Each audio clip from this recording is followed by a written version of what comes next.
there were a lot of individuals that made a lot of money. People made tens of millions of dollars, hundreds of millions of dollars. Many of them have lost all of that.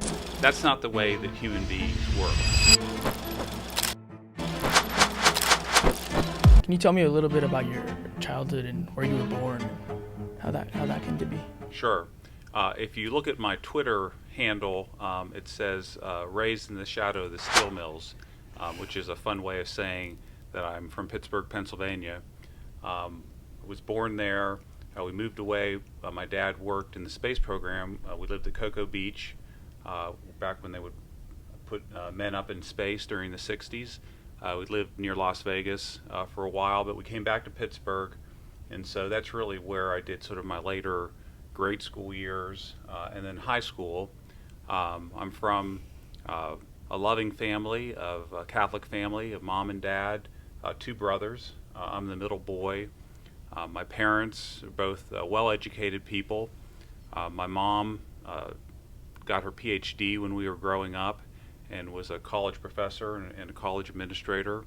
My dad was actually a nuclear physicist by training and then was involved in technical sales when we moved back to Pittsburgh. My 2 brothers, older one Tommy, younger one Matthew, and we were a handful for my mother, 3 boys. I would say that sports were a very big theme growing up. You know, we did everything. When you grow up in Pittsburgh, the main sports are football, basketball, and then throwing snowballs at cars, and maybe a little bit of baseball as well. Yeah. And so we were a very, very sports-minded family. I went to local public high school, local grade schools through 8th grade, and then I went to what started out as an all-boys Christian Brothers high school called South Hills Catholic. Between my sophomore and junior year, we actually merged with a girls' school, and then the school was renamed Seton LaSalle. Elizabeth Seton was the first American-born saint, and then Jean-Baptiste de LaSalle was the founder of the Christian Brothers. So that was my exposure growing up to Catholic education, and I loved growing up in Pittsburgh. It was during the time when the Steelers were winning all their Super Bowls. Yeah. Pirates won, I think, 2 world championships, one in the early 70s, one in the late 70s. It was a time when Pittsburgh was really starting to decline. The industrial base was sort of winding down. Very, very ethnic. Lots of different homogenous groups lived in different parts of the city. But I really enjoyed growing up there, and it's still a big part of my identity today. Was it financially secure compared to like how you are now, basically, when you were growing up? Back then, and I think it's hard for you guys to appreciate this, I grew up in what I call the big middle. Where I grew up, it was a neighborhood. It would be similar to sort of a Richardson Garland neighborhood here. And in our neighborhood lived both working class, sort of blue-collar families and white-collar families. And at that time, there was a heavy unionization, and that sort of the income levels were all about the same. So I would say growing up, I didn't really know any poor kids, kids that really, struggled with food on the table and things like that. But I didn't know any rich kids. It was just all in the big middle. And so we kind of defined ourselves by sports accomplishments probably more than anything else. That world doesn't really exist that much today, and I think it's a little sad for all you guys that you don't get to experience that. So you think the gap is getting farther apart between the rich and the poor?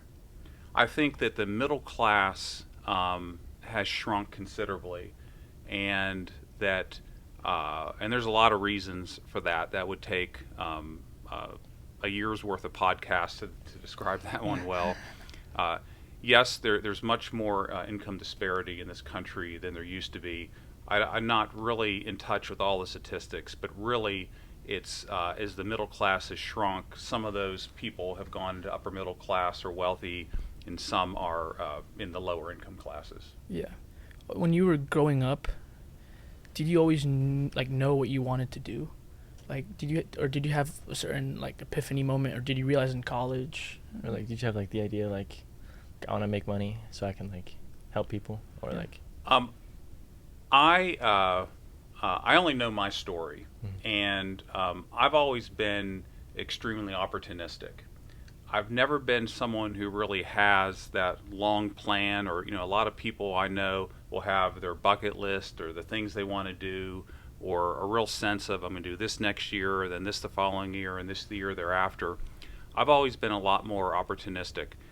Growing up, I recognized, and I was a smart student. I did well. I was not elite smart, but I did well academically. I was very, very good in sports, and then particularly in football. That back then we didn't have the equivalent of sort of 5-star ratings, but I was the equivalent of that at the time. Kind of the highest recognition you could get would be something called a Parade All-American. It was a magazine that published a list of the top 50, 60 high school football players every year, and I was part of that my senior year of high school. So I had really an opportunity to go almost anywhere to play college football. So that felt right. Doing well in school felt right. And I sort of knew that if I combined those two and did it well, that would create opportunities for me down the road. And so I've never been someone, I've not made a lot of risky decisions, but I've made a few, and they've been very decisive. And I'm a very decisive decision maker. I don't look back on things. I don't do it often, but when I do it, I do it with a lot of conviction. So you said you make very decisive decisions. So yeah, today you made a point about The Big Short, in 2007. Was that like that decision, had you been thinking about that for a couple months, or was that something that you just felt instinctual? Taking a step back, I think that you go through a process all the time to be ready to make opportunistic decisions.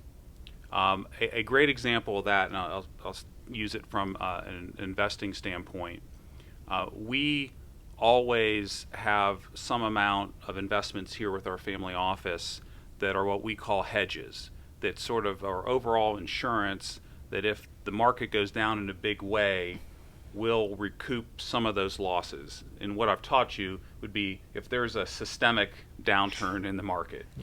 Well, in early 2020, there was, and that was COVID. Right. And we saw during really March and April, the stock market went down about a third. We had some hedges in place, and that we were able to cash out of those with a significant amount of money. And then we had not just the money and not just the ideas, but you had to have the conviction to reinvest that money that we had made because the market went down. We reinvested it in long opportunities, things that had gone down in price quite a bit, and that ended up being very, very financially successful for us. So the key was we had to have the money, we had to have the ideas, and then we had to have the guts or the inertia to go ahead and pull the trigger when everything was looking really bleak. Right. The reason you're able to do that individually or as a team is because you're almost always ready. You're always looking at information, you're keeping your skills current, and you're ready to make a decision. That sort of outlook is a lot of what my professional life has been about. That the few times I've done significant career moves, I made the decision very quickly. I've been a part of some large financial transactions involving companies I've been involved with, and I was always ready to present the financial merits of the company. I didn't need more time. I didn't say, hey, I'll get back to you in a week when I pull the data together. I always had it ready. So the way that I've kind of thought about it is that I consider myself sort of a B-plus intellect. And Cistercian is a school that has kids that range from sort of B-plus to A-plus in terms of just raw intellect. I have always chosen to compete and engage professionally in a world of people who are really super smart. So I've partnered with, competed with, engaged with those that are A and A-plus intellect. Mhm. The only way I can do that is to be prepared and be ready and not let a lot of the noise get in the way and be a decisive decision maker. Yeah. What do you think? Yeah. What do you think? Like one of like the like major contributors to like to your like financial success, I would say. Like. Well, that I think that the financial part of it, it's important that you all recognize that that is something that happens alongside other positive things. What I was good at in all the different business things I did, and I was also good at this in sports, was I really served people well. When I was part of a team, I served that team well. When I was part of an organization, I understood service. If you think about it from the other standpoint, where you're the boss, you're a decision maker, who do you want supporting you? You don't necessarily want the most talented person, the smartest person, the person that did this or that. You want the person that does the best job of serving you. Mm-hmm. Right. And so I really understood pretty early on the importance of service and serving people professionally. When I started off, my first job was investment banking. In investment banking, you're hired by companies to raise capital or to provide advice on mergers and acquisitions and things like that. My big career change occurred in early 1996 when I was 33 years old, where I had been banking on and off for about 8 years. And I had a company that I had met that was a relatively new startup company, but it was very exciting what they were trying to do in the telecommunications space. Another client of mine had tried to buy that company when they were just a startup, and that's where I met this company. And the company, the new startup company, ultimately said they did not want to be acquired by this other larger company, and I was really kind of bummed out when that happened. I had a big fee. It was my deal. It would have been quite an accomplishment. And I remember a couple days later, they called me and said that the one missing piece of their team was a chief financial officer, and we're interested in you. And literally my first instinct was to kind of look this way and say, are you talking to me? Because as an investment banker, I had some of the skills that were necessary to be a chief financial officer, but I was still lacking in many of the skills. Was that Excel?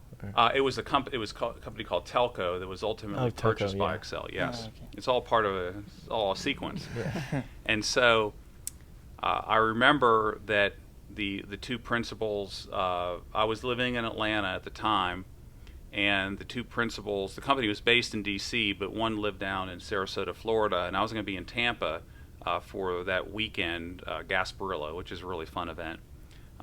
And so the Sunday after Gasparilla, I drove down to Sarasota, and this was my first job interview since my job interview out of college. And I brought a listing of all the deals I'd worked on and some examples of books on companies that I had written, presentations, and all that kind of stuff. I had it in a big briefcase. And I get down there, and I said, what do you guys want to see? And they said, well, we don't want to see anything. Because what we saw was the way that the CEO of the company had relied on you and the way you had served him. And we found that attractive, and that's what we want you to do for us. So it was basically you supporting others, right? Like you. It's helping them achieve their goals. Mm-hmm. What I've learned is that what I'm good at is being that number two.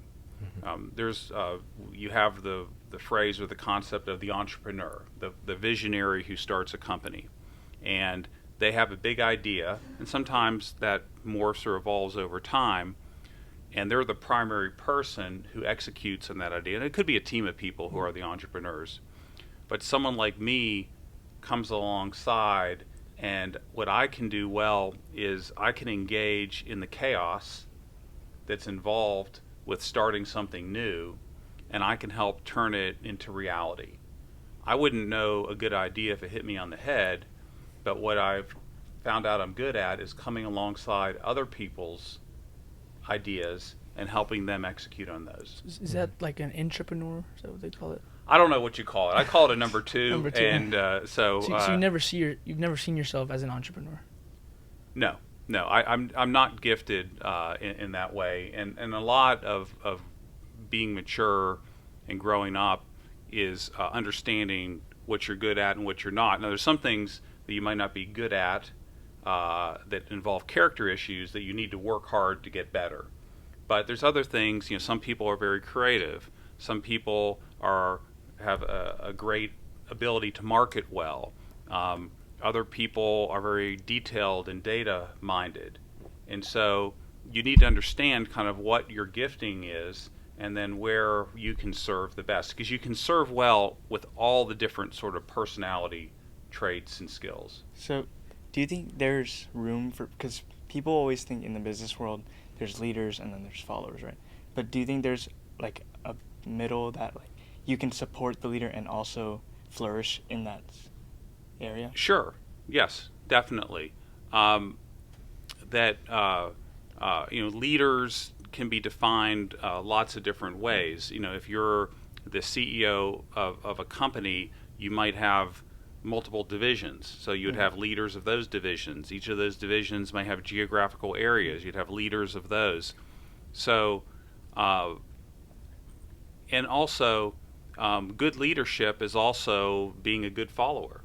And there's not a bright line between excellent leadership and being an excellent follower. That I think, just for me, business joy has been found in helping others execute on their dreams, fulfill their dreams, whether they're their personal business goals or their financial goals relative to their family or things like that. And being able to play a role in that, to me, is very satisfying. And for a lot of those are people who work for me. Right.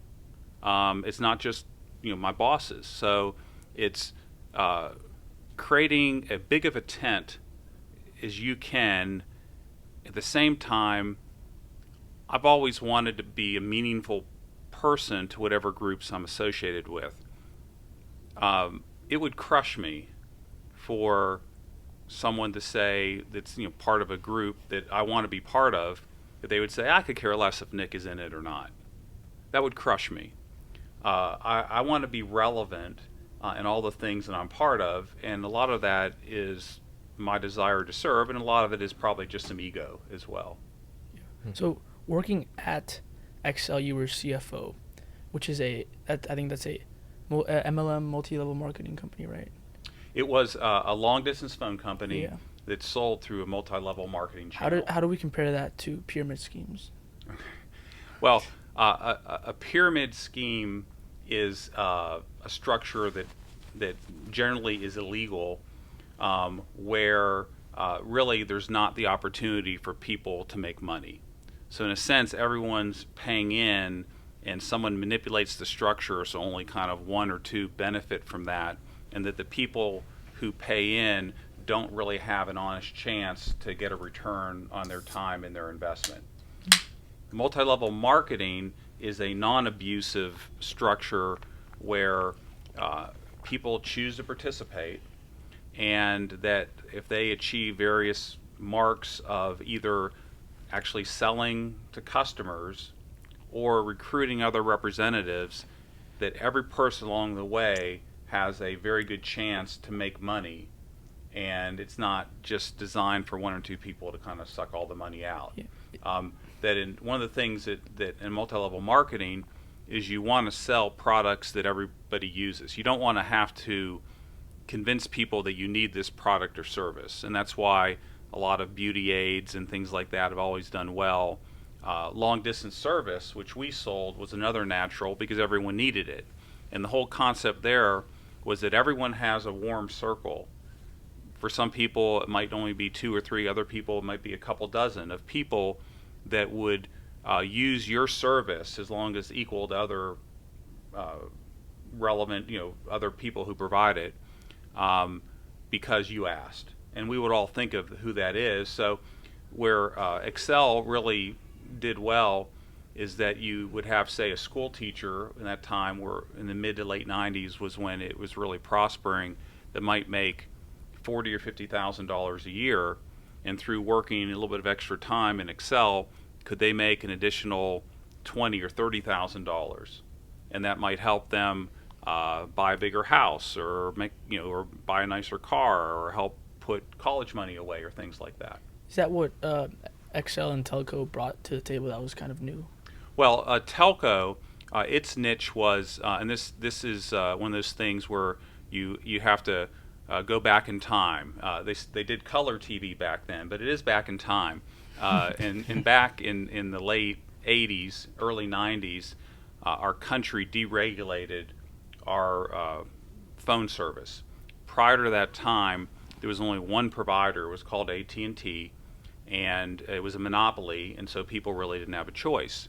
And so there were some new technologies and entrepreneurs that came to the table and convinced the government to deregulate that. The local phone service, the poles you see outside your house and within your kind of city and area, that was still largely a monopoly. But when it came to long distance service, you now could have a choice of different providers. So we were one of those providers. What Telco did is that that when you sign up for a long distance provider, the way it actually worked is in the local phone company computer, there was a 3-digit code. So, Jose, at your house, you might be linked to carrier 123 that's AT&T. So they would have your last name, your address, and every call that came into the local phone that had to go long distance was routed to carrier 123. What Telco figured out is that if you dialed 10 and then any other 3-digit code, the 10 would direct the local phone company to take it to an alternative carrier, to us. So what we did is we called that dial around, because you dialed around your subscribed carrier. And we sent out at the time over 300 million direct mail pieces per year telling people, if you dial this code, you'll save money.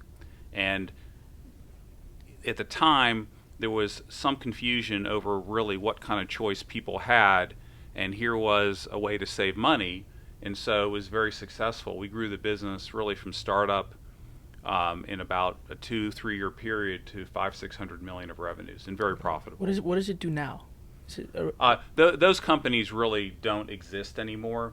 If you were to hand me your phone, that your phone does 10,000 different things right now. Yeah. Providing long distance service is 2 of those 10,000 things. So in a sense, long distance as a standalone service doesn't really exist anymore, because it's kind of folded into the capabilities of your phone. And a lot of that has to do, back then, your phone service traveled on really a different technology than it does today. Most times today you might use what they call the copper wire locally. If you actually went to your house and saw the telephone wire outside, there's a good chance it's copper. It might be fiber optic, but then once it gets to a central station, for sure it's fiber optic the rest of the way. And then you all also probably have internet at the home as well. Now, back then it was copper the whole way, or maybe microwave or some other technology, and the way that calls got switched and done was really on a much lower technology protocol than what's done today. I mean, but you sold the company, so you're fine, right? Doesn't matter. Yes, if you died. I work for the family, and the gentleman I work for, Kenny Troutt, was the founder and CEO of Excel, and we sold the company back in a series of transactions with a big Canadian telco, the first of which that occurred in late '98 and the second that occurred in 2000. The published total transaction value for the first deal was $3.5 billion, and Kenny was the most significant owner. And ultimately we ended up with the stock of a company called Bell Canada, which is the largest telecommunications company in Canada. And we started what we have now, which is Mount Vernon Investments, which is the family office, and what we do is manage that wealth for the Troutt family. How is it like working for him? Do you see him like as a person differently than than other people in the way he thinks? Sure. That Kenny is different, and he's fantastic, and he's great. I've worked for him for 25 years, so I've served him. Serving him has been the most significant, profound thing in my professional life. And when I say him, it's him and many others that are kind of in our umbrella. And Kenny is a true entrepreneur. He's from very modest means, and he always did things his way, and he had a real vision for success. And I came along at the tail end. Think of me as sort of a co-relief pitcher. I came in about the 7th or 8th inning and helped him win the game, but I had nothing to do with the successes that he did through the first, say, 6 or 7 innings. So I love Kenny. He's kind of a big brother to me. He's a mentor, and he's taught me a lot about how to motivate and succeed in life. Do you think, like, God played a big role in his life? Because while I was researching for this yesterday, I saw some interviews with his son, and they were talking about God a lot. So do you think does that play a big role in your life and I guess his life and success? Sure. I mean, we're both Christians, men of deep faith. Our individual walks, the sort of history of those are very, very different. I grew up Catholic, and still am Catholic. My wife is a Bible church evangelical, and you can imagine that, coming together, those two traditions, was some of this through the years, and we both are so much better off for that. I think we would both say that. And we've been married 34 years, and we have 4 children. Kenny grew up really with no faith, and he just wanted to be rich. And he basically said that if I can become a billionaire, I'll be happy. And what happened to him is that, unlike many, he actually achieved that goal. A lot of people come to their Christian faith when they have something, and then they lose it, and they feel despair, and they feel like the only place to turn to is God. And that's the predominant of conversions that happen quickly, is because something negative or dire happens. So they have something, they lose it, and then they join the faith? And then they find God. Uh-huh. In the case of Kenny, he had everything that the world would say matters. He had a beautiful wife at the time. I think he had two of his 3 children had already been born. He had well over $1 billion of wealth, and he recognized over a short period of time that did not make him happy. Mm-hmm. Like he was missing something, basically. Yeah, he was missing something. And fortunately, there were some people in his life at that time who were able to direct him to Scripture and to some godly Christian men who really told him the story of God's relationship to us, which really boils down to that we're sinful creatures, and the just the just sentence for what we've done and how we've conducted ourselves is death. That's what Scripture says. We're banned from heaven because of sin. And that at the same time, while God is just, he's also loving. So what he did is he condescended himself in sending his son, who became this lesser form human, which is what we are. He lived the life fully as a human being, and ultimately died sinless, yet paying for all of our sins. And a Christian is someone who recognizes and acknowledges that. I think we have a great living testimony to that, and when we see in the Cistercian community with the monks and the way they live their life. I think when I watch and I see what they do, I see Jesus there. I'll tell you something else too, that really, and because this is, you might think like, oh, Mr. Merrick, how do you learn anything business as Cistercian? I want to tell you a business principle I've learned there, which I'm so impressed with, and that is that Cistercian has a significant number of master teachers. I'm talking about people that are world and national caliber teachers in history and English and math and things like that. And I'm thinking of Mr. Hauser, Dr. Pruitt, Father Peter, people like that. And what's so impressive to me is that those teachers who are at the top of their game or anywhere else, they would say, I'm going to continue to teach seniors English and seniors history. They get out of the way for the next level of teachers to teach those more attractive classes. And Dr. Pruitt, I think, is teaching like first form spelling now or some things like that. Grade, yeah. That doesn't happen in other places. Bosses don't say, oh, let me go be the entry-level person. You be the new boss. I saw that at Jesuit as well. My last son went there for his freshman year, and the gentleman who was the 9th grade football coach, Coach Wunderlich, had been the varsity coach. And he got out of the way for the next generation to come be the varsity coach, and he's the 9th grade coach. I look at things like that, and that's part of the reason I love being part of the Cistercian community.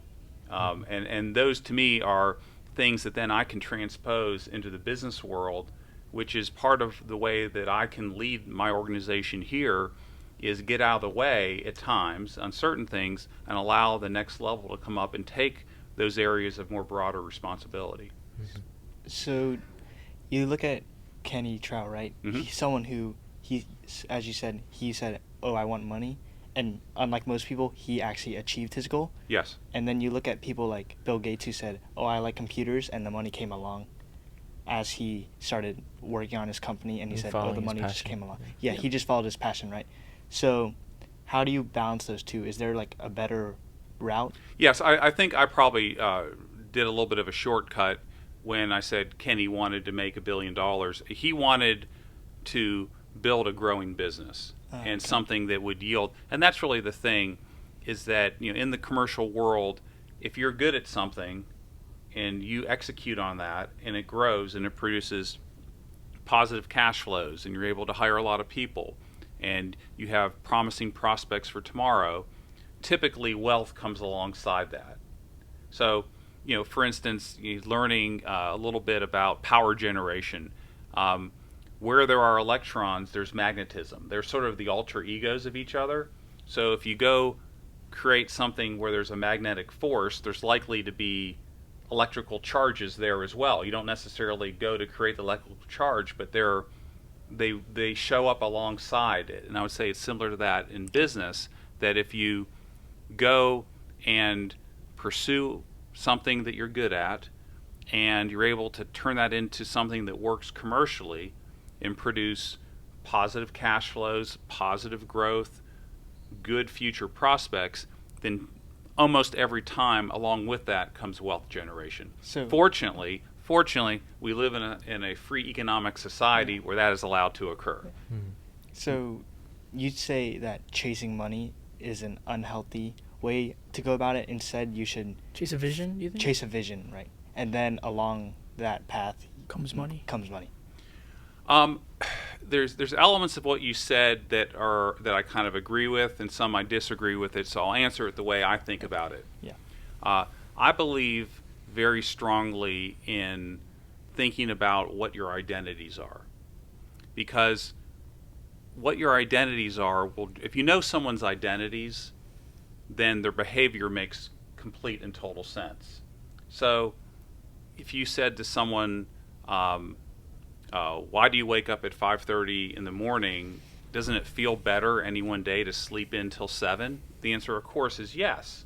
Yeah. But let's say that you really are into physical fitness and that's the only time in your schedule that you can. If your identity is that you're going to be good at the sport, or if you want to stay in shape as you get older, that dictates what you do. So going to the business realm, if your identity is that I want to serve people in a commercial way, then that will typically create opportunities for you, and it'll drive how you spend your time, what you focus on, what you say no to. Another thing, and I heard this, and once again, most things that I hear, I didn't come up with. So, but I like to repeat things that I think really work. Like today, we learned that first you're discounting cash flows, then you're Saving lives. saving Nice. lives. Yeah, so we learned that today. That someone said that every no that you say, you're saying yes to something. So in other words, if a yes/no opportunity is consistent with your identity, then it most likely will be a yes. If it's inconsistent or contrary to or in conflict with your identity, then you'll say no. Then there's another process where you have to look and see, well, what are your identities? Are they healthy ones? Are they godly ones? Are they ones that are in accord with how Jesus told us we should live our life? Or are they things that are contrary? And a lot of people have identities that are very, very destructive. Oftentimes they feel really good for a while, but then ultimately they fall apart upon themselves. I think one day when I make $1 billion, I think I might lose touch of that, I guess, with God and that morality. How do you know? Like, how can you help me stay in? Preserve Stay- that relationship with yeah, God. yeah. Yeah, that's a very good point. That with our two companies, the Telco and Excel, that there were a lot of individuals that made a lot of money, and people made tens of millions of dollars. Some did, and others made hundreds of millions of dollars. And many of them have lost all of that. Mm-hmm. And you think that's so tragic. How could you lose that much money? You just put it in the bank and just draw interest. And that's not the way that human beings work. What happened to many of them is that they didn't really have a full understanding about how fortunate they were when the wealth was made. I look at it and I think there was an element of, even notwithstanding how talented Kenny was, that lightning struck. And who can predict when lightning will strike again? So part of what happens, and this is also true, that I've continued working the entire time. A lot of my business partners and a lot of colleagues and friends I have from business school and so on don't work as much anymore. And when they talk about the things that they most miss, what they miss is the camaraderie. For instance, in your form, you all have distinct personalities. You all have been growing up with each other for many years. But when someone gets a little bit out of line, the group is sort of there to sort of pull them back. It might be someone's doing something potentially destructive socially out, one night, or it could just be that they're not working as hard as they were on a team. They're not pulling their weight in a project. They're picking on someone, being a little bit of a bully. And a high character group will help police that in a real positive way. We were just talking about some God and morality, and we were also talking about your son and raising kids. How do you have the conversation, I guess, when they go to college? Like, in staying pure, I guess, and like the hard things, I guess, like drugs, alcohol, I guess sex also. How do you have those conversations? And is it different with a son and a daughter? Well, it's a slightly different conversation, but it goes around the same thing. That with both of my daughters, I purchased for them purity rings, and my one daughter, to taunt me sometimes on FaceTime, would take it off and kind of have her hand out in front of her and say, "Dad, I just had a great night last night," and she knows that I would notice that she doesn't have your purity ring on anymore. And I say that because she is a virtuous girl, and she is holding herself, waiting for the husband God will intend for her. So we've had fun with that over the years, and so it's a slightly different type of conversation with boys and girls. But what I think is that kids are drawn to authenticity, and they're looking, and you're looking for people that you're drawn to, You know when someone's a hypocrite when they say one thing and do another. And so the way I look at things like that is that it's not a snapshot or a meme or a short film. It's a long drawn out movie of engagement with your kids, modeling the types of behaviors that you think are honoring to God, telling them the truth.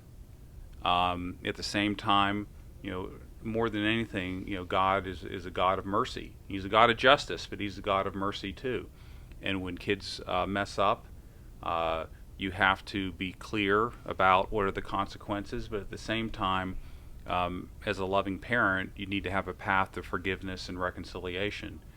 So with my children and with other young kids that have been their friends, first of all, people don't like to be lectured to. I think most people like conversations. So I'm a believer in let's have a conversation. Life is a conversation. I think you guys see the way that I teach. I teach in a very conversational way.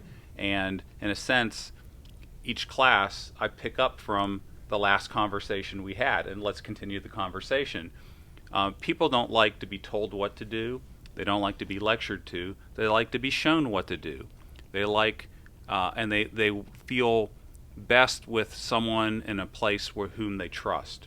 And so that's not a word I've mentioned before, but as I've said to you guys before, the big thing about the class, the finance class, is the big sort of theory is that business moves at the speed of trust.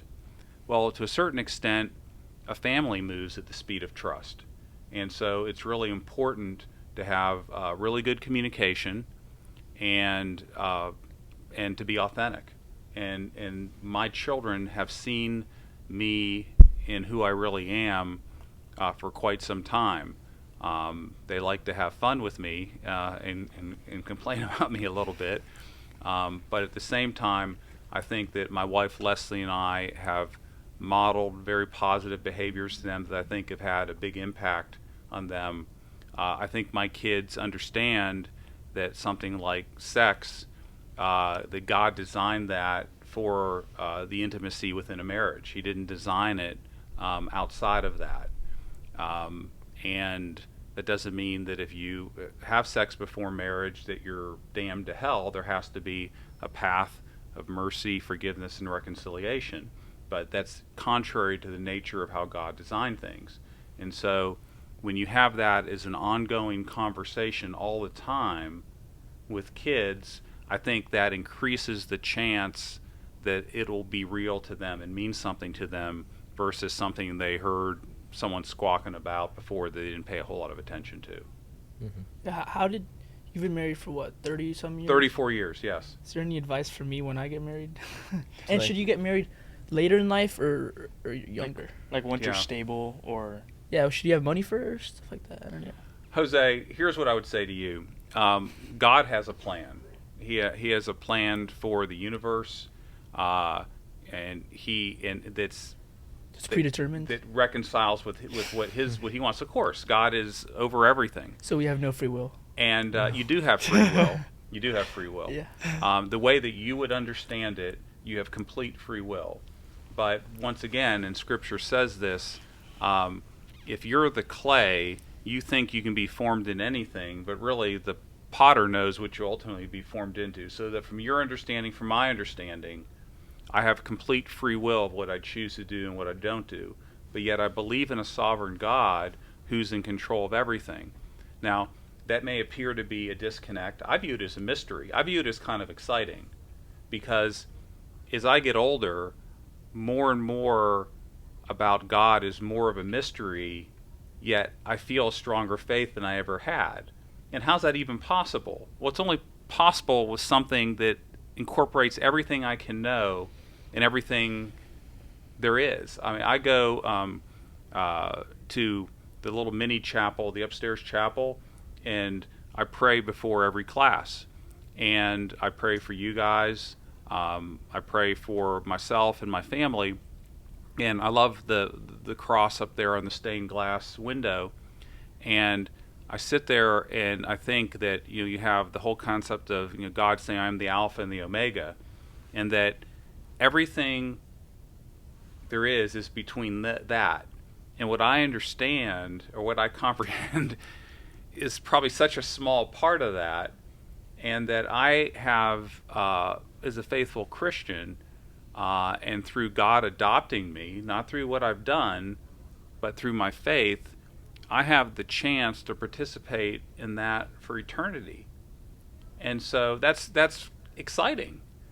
I want to live as long as I can here on earth, but I'm a visitor here. My long-term citizenship is in heaven. Now, for whatever reason, God has placed me here now. He's brought people into my life. He's given me certain skills, and I want to use all of that to honor Him. I don't want to do it with a standpoint of, hey, God, I've achieved this, and this, because that's not how it works. Because if you look at the scorecard, I lose. When people, and it says this in Scripture, people will say, Jesus, remember me. Didn't I do this? Didn't I do that? Didn't I do this other thing? And He said, I never knew you. Go away from me. And I think the reason He's saying that to those people, because they're saying, I should be in because of what I accomplished. Whereas the way I think about it is that I have conviction and faith I'm in because God has chosen me. And because I've accepted that gift of faith, my life can't be the same. My identity is now as someone who believes in that. And because I believe in that, that helps order my life. That's how I think about it. Do you believe in soulmates? Is that a thing? I believe that God has a plan for you and for all you boys, and most likely that involves women that you'll fall in love with and hopefully live your whole life with, and hopefully you'll have children with. It's not necessarily true for everyone. Some people become monks, some people stay single, but most likely God has a plan for all four of you that incorporates marriage, and that once again, I have an identity as a faithful husband. There's been times I've been so angry at my wife and I wanted to walk out, and you know what? She deserved for me to have walk, and vice versa, where I deserve that she should walk out on me. But both of us had identities rooted in our Christian faith as faithful spouses, and that's what carried the day. Yeah. When you see someone, what traits do you look for that they're going places? In a professional sense? Yeah, and maybe a life sense, actually. Yes. I look for people who have that strong service nature, and that involves they're hard workers, that they have a service mentality, they're trustworthy, they're good communicators, they're willing to take responsibility, and they're also willing to just be part of the stage crew, if that's what it's called. They're willing to teach first form spelling, that sort of thing. So I'm looking for people with those sort of skills, and those are the ones that I'm most drawn to, and the ones that I think ultimately are most successful. And once again, you have to think about what is success. There's a family. So I know, I work for a very wealthy man, and I know a lot of very wealthy people. And I've seen a lot of instances where wealth has been very destructive to people and to families. And I've seen a few cases where it's worked well. But if you were to ask me who are some of the most wealthiest people I know, there's one man that comes to mind to me. And he probably lives an upper middle class life.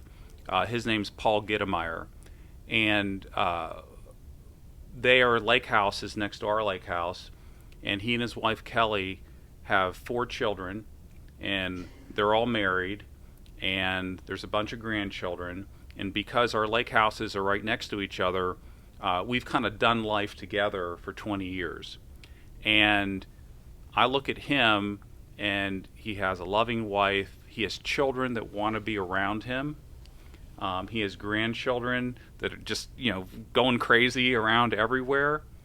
And I look at that, and to me, that's wealth. Okay? That's wealth.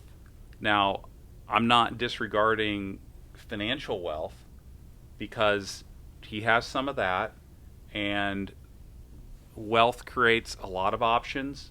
It allows you to do a lot of things, and there's a lot of good things you can do with wealth. There's a lot of very enjoyable things you can do with wealth. But if wealth is all that matters to you, almost every time it ends up being pretty destructive at the end of the day for you and for others. When you have kids, do you think your lens changes on the world, sort of? I feel like I wouldn't really care that much about the kid. I mean, it's just, I would probably be caring more about the vision. But do you, once your child is born, do you have do you see it differently? Or? Sure. I told this story of my oldest daughter, Margaret. I have 4 children. So I have Margaret, who's 29, married to Ned, great guy.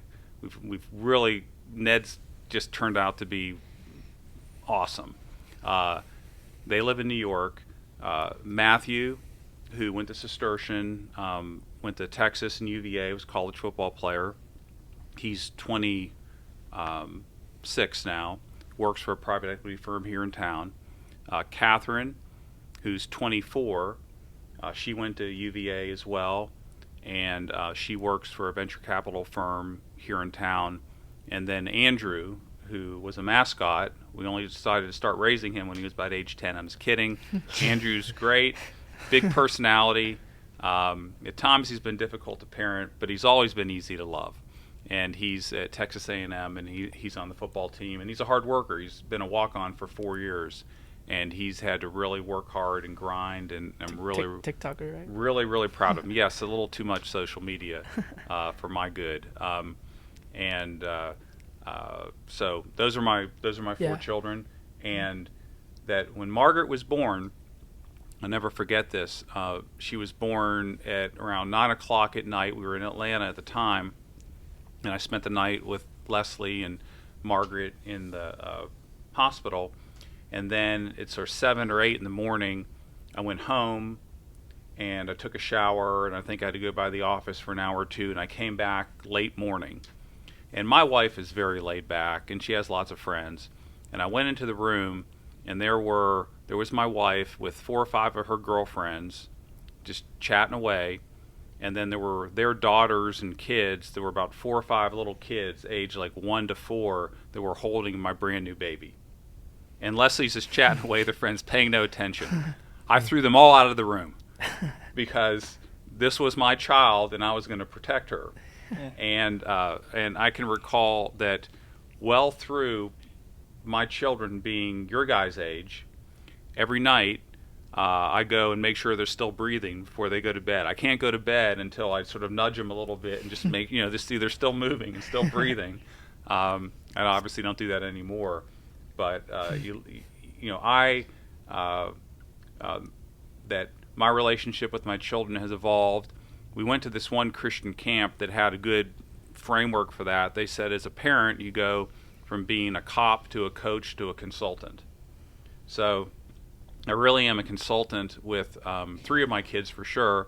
And then for Andrew, I had to be a cop a little bit every once in a while. I don't want to be, but I still have my badge. And a coach, but we're heading towards just being a consultant. Mm-hmm. When you date, do you think a man should work on himself first and make money, or opposite? I guess just whenever. Do you think a woman plays a strong role in the developing of, I guess, a man, sort of? I think that young kids today take themselves way too serious, and that they feel the need to sort of frame everything and to put a lot of words behind, let's take a picture. What are you feeling right at this moment? What did you feel that moment? We weren't like that growing up. We just kind of did things. YOLO. And I do believe that when it comes to dating women, respect and honoring them is critically important. And once again, it goes to an identity. Do you have an identity as someone who's going to honor that girl? And yes, you could be attracted to her, or and maybe her dad likes you, maybe he doesn't, or whatever. But is that part of your identity? But I would say this: my wife and I are so different. She grew up in the South. I grew up in the North. She was a born-again evangelical. I was a faithful Catholic.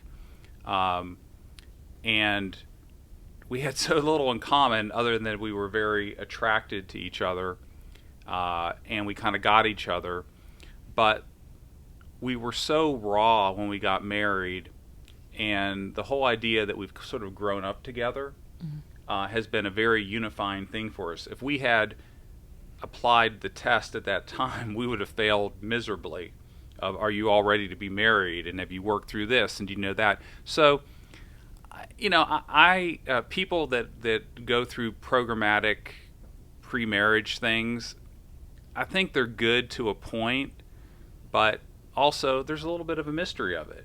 I think, we pray for our kids, and my wife's much more faithful than I am this. We pray for the spouses that the three haven't met yet. They may know their spouse already. None of them are dating anyone right now. So we pray for who those spouses will be. Mm-hmm.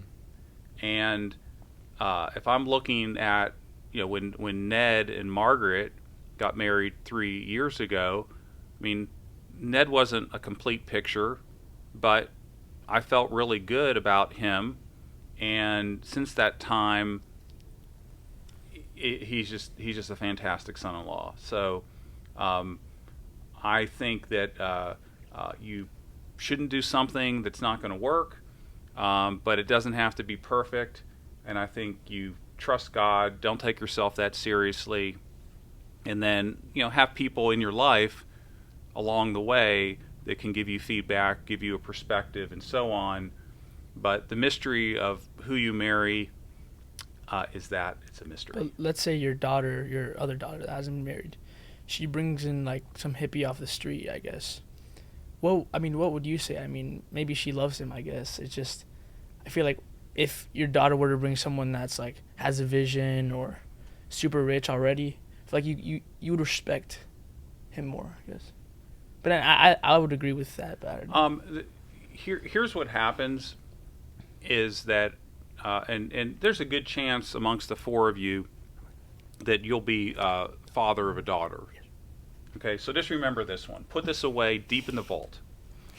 That you would think that when you meet a prospective son-in-law, you would care about a lot of things, like what kind of family is he from? What's his education? Do you think he'll be successful in the work world? And you know what? All those things matter, and you think about them. But what happens is that one thing that you really didn't think about jumps to the top of the list, and it becomes the most important thing. And that is this man kind to my daughter? Because ultimately, as a dad, you love your daughter from the moment she's born. And you can't really conceive that there's any other man that would ever love her more than you do. Because you've seen her do stupid things, you've seen her in her awkward stage, you've seen all sorts of things. And you think, like, how could any man ever love her more? Ultimately, I think that's what a dad is looking for. And so if he comes in the form of a hippie, if he's shorter than her, if he's different ethnicity, whatever, if he shows me that he is kind to her and he loves her as much as I love her, and I see that she reciprocates that way, then I'll be good with it. Even if he's just in bed all day, or he comes up to you asking for some money, I don't know, to buy his guitar. I don't know. I think that there would be a story associated. If he comes in a package that's unfamiliar to me, then there'll be a story about that. And I trust my daughter. Another thing, I really trust my daughter that, what did Coach Taylor say? Clear eyes, strong hearts, or whatever. What was the Friday Night Light saying? That I really trust her that she would only be drawn to a man that would have character and virtue about him. But once again, if it comes in some unfamiliar package, I would hope I'm open to that. So So could I go back to Kenny Troutt? So you said he made like billions of dollars and then he realized he wasn't happy. Do you think money plays a part in achieving happiness, or is it just irrelevant, or it just brings down your happiness? Does money Well, buy I think happiness? that I think Yeah. money is not there's not morality attached to money per se, but what money does is creates lots of options, and it can fill lots of gaps, and it can create blindness to other things that are more important. I mean, ultimately, part of the Christian life is understanding what is true, what is good, and what is beautiful. And anything that gets in the way of that is not noble and is destructive. Money, if it comes alongside with someone that has the character and the maturity to handle it, can be a really positive thing. A lot of the institutions that are very positive for our country were funded by people who had made money. Now, I'm not saying that because they did this, they went to heaven. I'm not saying that, but private philanthropy can be a force of tremendous good. But when it is a substitute for those things that stand the test of time, the number one thing that stood the test of time is faith in the real God, then they turn out being very destructive. But I think if I would make $1 billion right now, I think I would be, I guess, very happy. You know. And you would for a short period of time, but Yeah. Jose, what would happen is this, is that you have a peer group that holds you accountable. When you make a lot of money, the peer group kind of melts away, and others come in that just want to suck the life out of you. They just want access to your money. Or there are people that work for you that aren't willing to tell you that the emperor's not wearing any clothes. Going back to my former business partners, the thing they most miss is that peer group, locker room. We kind of beat on each other, loving on each other, but we're making the decisions to really take the business forward. After you make all the money, you're sitting there and you have your pilot and your pool guy and your builder and your stockbroker. Do you think any of them are going to tease you, make fun of you, No. going to kind of Yeah. go back and forth with you? But, yeah. And so what happens is that you lose your edge when that happens. And it's in that we were designed, happiness is found through serving others. I didn't come up with that. That's the way it is. It's the same way if I go to the top of a building and I jump off the building, I don't go up, I go down because of gravity. I didn't design gravity. That's the world I came into. It's a law of nature that exists. We were designed as human beings with a physical side to us and a spiritual side to us and emotional sides and other things like that. That if you are only self-focused and you have the means to just indulge in self-focus all the time, and money is the best means to do that, you are, I almost say this from a guaranteed standpoint, you will ultimately live an unhappy life. Yes, but it's not that I would be happy because I could buy stuff for my friends, watches or whatever, and then I could see my family on a private plane, you know, things like that. Just seeing my family happy, taking them to trips where they've never been, showing maybe new women and new friends in my life new things they've never seen. I feel like that's possible. What tends to happen is that everyone needs accountability in their life. When you have a lot of wealth, it's hard to have accountability. So one of the things I do in my life is I have a lot of people that hold me accountable. I don't always like what they have to tell me, and a lot of it is done in humor, but humor can be a very effective way of communicating truth. And so that's what I see, is that people end up more in a glass house over time. So you you ask me what is the meaning of life. Yes. The meaning of life is to love God with all your heart and your mind, and treat your neighbor as yourself. I mean, that's what Jesus told us were the two greatest commandments. So the meaning of life is doing that well. And we've talked a lot about identity, we've talked about trust, we've talked about service. Those are all important ingredients, I think, to having a positive meaning of life.